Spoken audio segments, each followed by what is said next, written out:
اعوذ باللہ من الشیطان اللعین الرجیم بسم اللہ الرحمن الرحیم الحمدللہ والصلاة علی اہلہا اما بعد فقال قال اللہ تبارک و تعالی فی کلامہ المجید وفرقانہ الحمید بسم اللہ الرحمن الرحیم بقیت اللہ خیر لکم ان کنتم مؤمنین۔ میرے اللہ کا قرآن میں فرمان ہے کہ بقیت اللہ، اللہ کا باقی ماندہ تمہارے لیے بہتر ہے اگر تم مومنین میں سے۔ ایمان کی بہت بڑی علامت ہے وقت کے امام کی یاد۔ حسب سابق ہمارا پھر بھی اپنے عزیزان سے، مومنین اور بزرگان سے یہ التماس ہے کہ ہمارے اس چینل بقیت اللہ کو سبسکرائب کریں تاکہ زیادہ سے زیادہ معلومات گفتگو آپ کی خدمت میں پیش کی جائے۔ امام زمانہ کے حوالے سے آج کا دن مومنین کو خدا توفیق دے ہم خوشی کے طور پر، اور جس طرح دوسری عیدیں مناتے ہیں 23 رمضان کا دن بھی ہم منائیں۔ اس دن کا شعور تمام دنیا کے مومنین اور مسلمین میں ہونا چاہیے۔ 23 رمضان محقق، مجتہدین اور فقہاء کے نزدیک سرکار حجت کے ظہور کے اعلان کا دن ہے۔ ظہور کا دن تو 10 محرم ہے، وہ تو خوشی نہیں ہو سکتی کیونکہ واقع کربلا اور یاد حسین کے حوالے سے ہے، لیکن ظہور کے اعلان کا دن، اس کو بعنوان خوشی منانا، یہ اس کے ساتھ کوئی غم والی خبر اٹیچ نہیں، بلکہ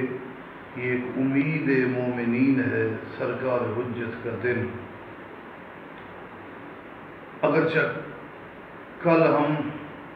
اس پر گفتگو کر گئے، لیکن چونکہ دن خصوصی طور پر اس مناسبت سے ہے تو عزیزو، امام کی یاد سے 1,24,000 انبیاء اور علماء تڑپتے رہے، اور ان کے آمد کے دن کی تسکین کو اور ان کے عدالت کے نفاذ اور ان کی مکمل حکومت کی خبر بھی بیان کرتے رہے، جہاں پر جناب آدم سے لے کر جناب یوسف تک یہ بیان کرتے تھے کہ دنیا میں فسق و فجور، برائی عروج میں ہے، اور پوری دنیا میں، حتیٰ کہ یوسف علیہ السلام نے مصر اور صحرائے افریقہ کے اکثر ممالک، اکثر جو مقامات ہیں ان پر تسلط تھا، توحید کا تذکرہ، دین کا تذکرہ کیا، لیکن یوسف علیہ السلام نے بزرگان کو بتایا کہ یہ تو دنیا کے کچھ حصے پر ہے، پوری دنیا پر غلبہ، بت پرستی کا اختتام، ہر اچھائی کا عروج مہدی موعود کے دور میں آئے گا۔ یعنی ایک طرف انبیاء انتظار میں تڑپتے رہے، دوسری طرف امید بھی دلاتے رہے۔ ان امیدوں میں پہلا واضح طور پر آشکار دن جو امام کے ظہور کے اعلان کا دن ہے، وہ ہے 23 ماہ رمضان۔ یہ کنفرم ہے، اگر لوگ توجہ کریں، تحقیق کریں تو سینکڑوں کتب میں اس کا حوالہ اور اس کو ثابت کیا گیا۔ 23 رمضان کے بعد دنیا میں ایک صورتحال واضح ہو جائے گی۔ دنیا کے مختلف علاقوں سے مومنین اور اہل ایمان کا اجتماع ہوگا مکہ میں۔ 23 رمضان کے حوالے سے ایک اہم ترین چیز یہ ہے کہ تالقان ایک علاقہ ہے شمال ایران میں، جہاں پر امام زمانہ کے زیادہ افراد انہی ایام میں امام کے پاس پہنچیں گے۔ تالقان کا تذکرہ بہت زیادہ ہے، حتیٰ کہ زمانہ قدیم میں، آغاز اسلام میں، جب ابو موسیٰ اشعری فتح ایران کے لیے فوج لے کر گئے تو مولا نے واضح طور پر متوجہ کیا کہ یاد رکھنا تالقان وہ علاقہ ہے جہاں پر لوگوں کو نہ مارنا، وہاں پر رعایت کرنا، وہاں پر خزانے ہیں۔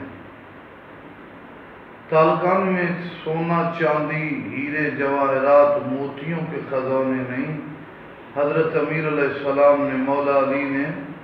مومنین کی طرف متوجہ کیا۔ سب سے زیادہ تعداد آخر زمان میں فوجی اور امام زمانہ کے ساتھی تالقان سے، باقی تالقان کے بعد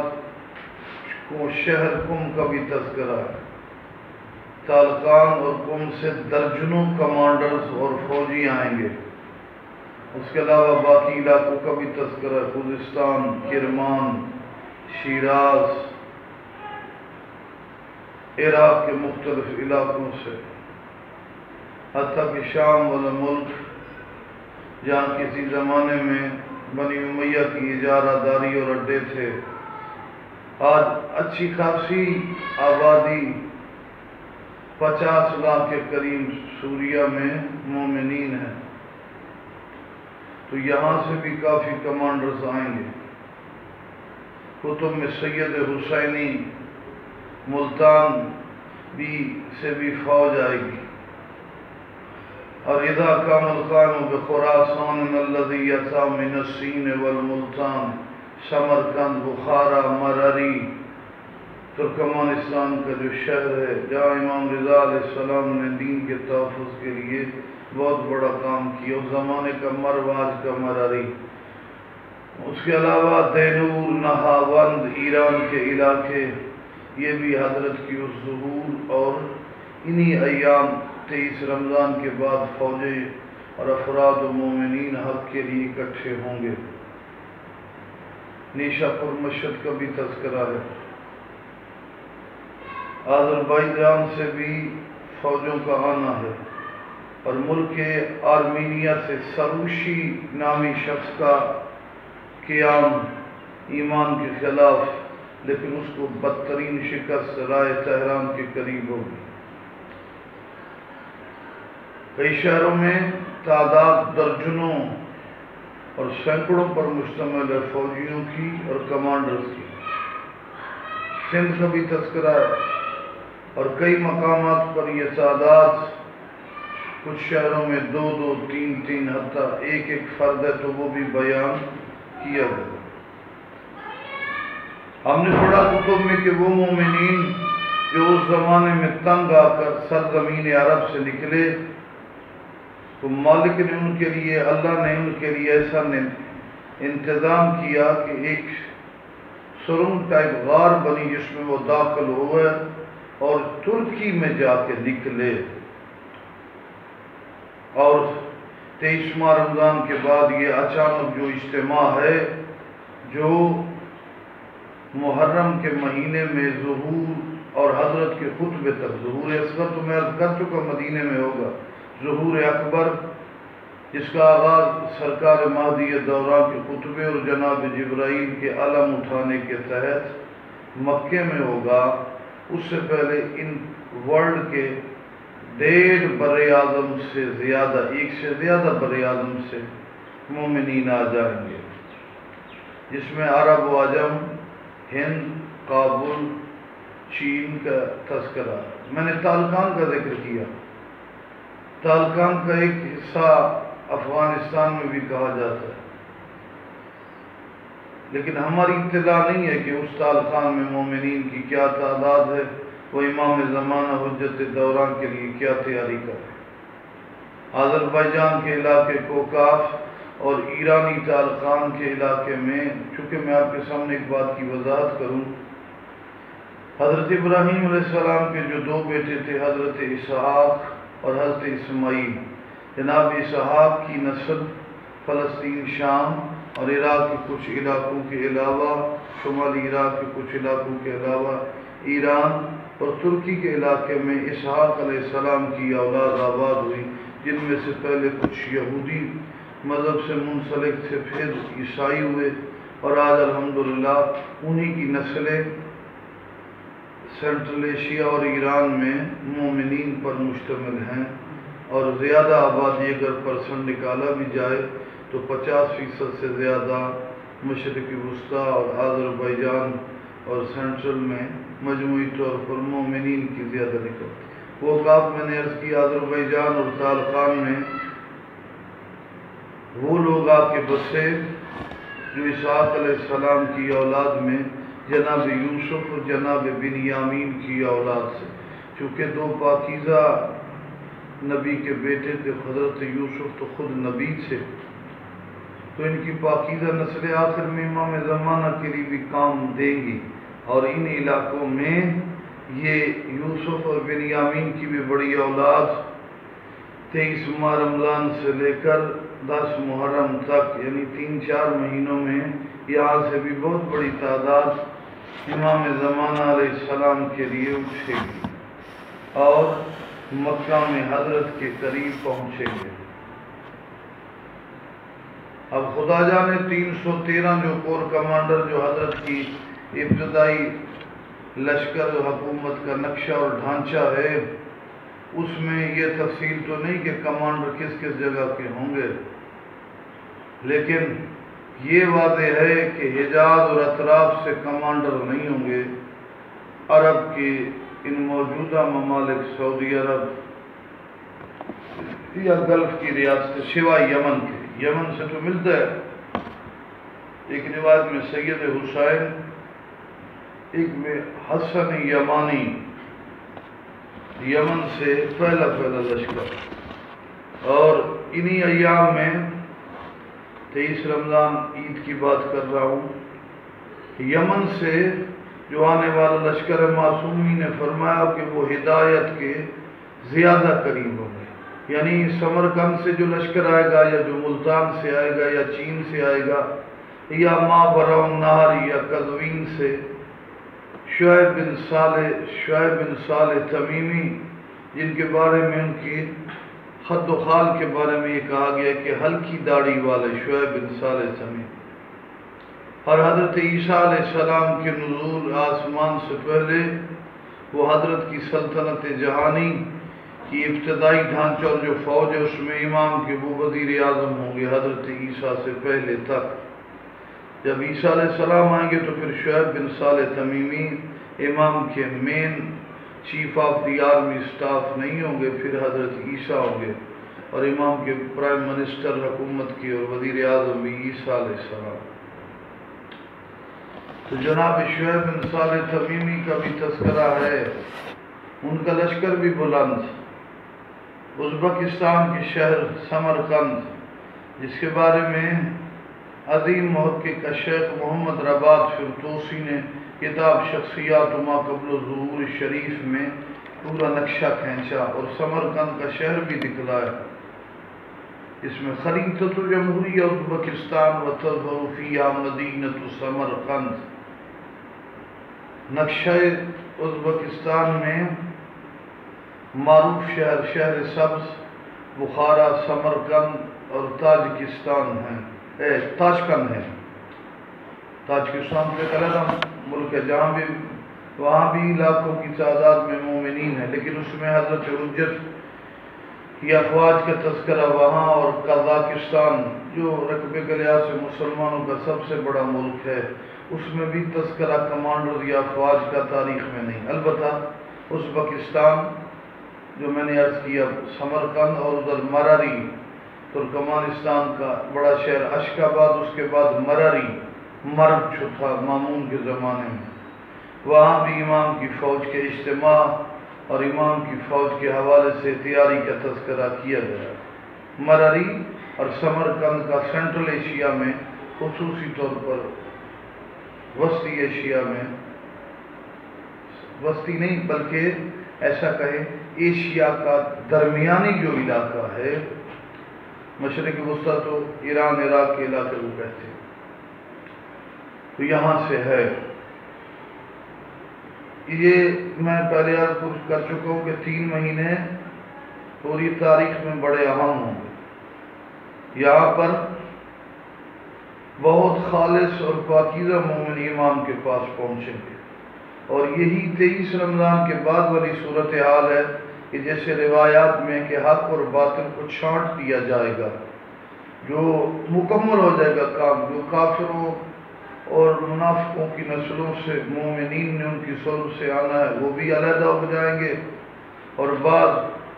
اعمال کی کمی کی وجہ سے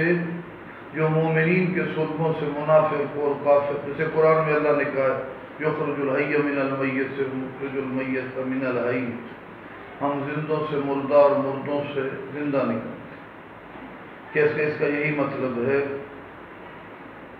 کہ ہم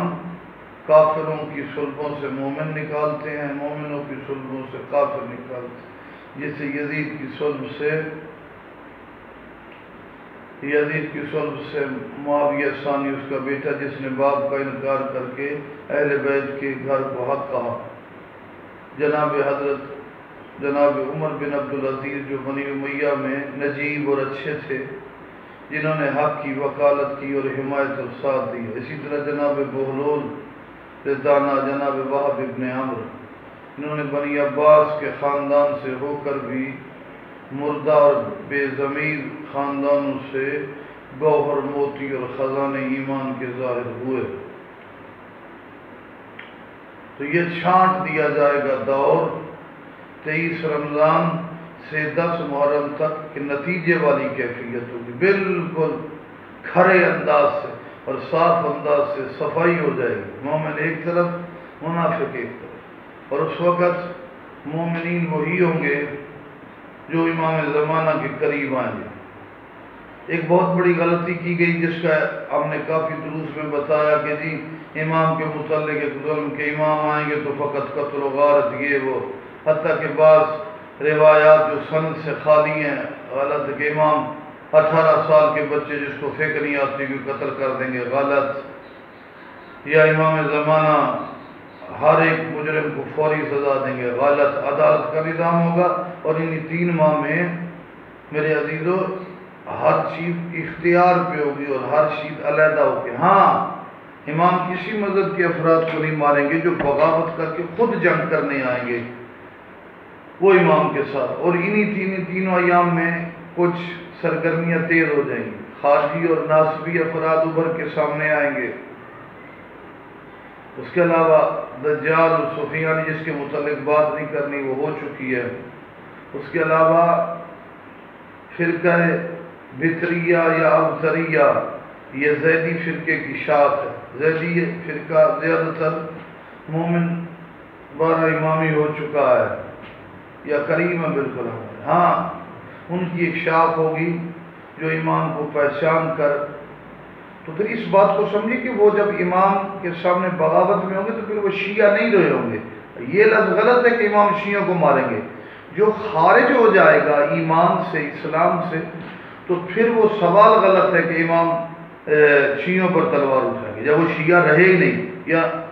یا پہلے تھے نہیں تو ظاہری طور پر نظر آ رہے تھے، اچانک چینج ہوئے۔ تو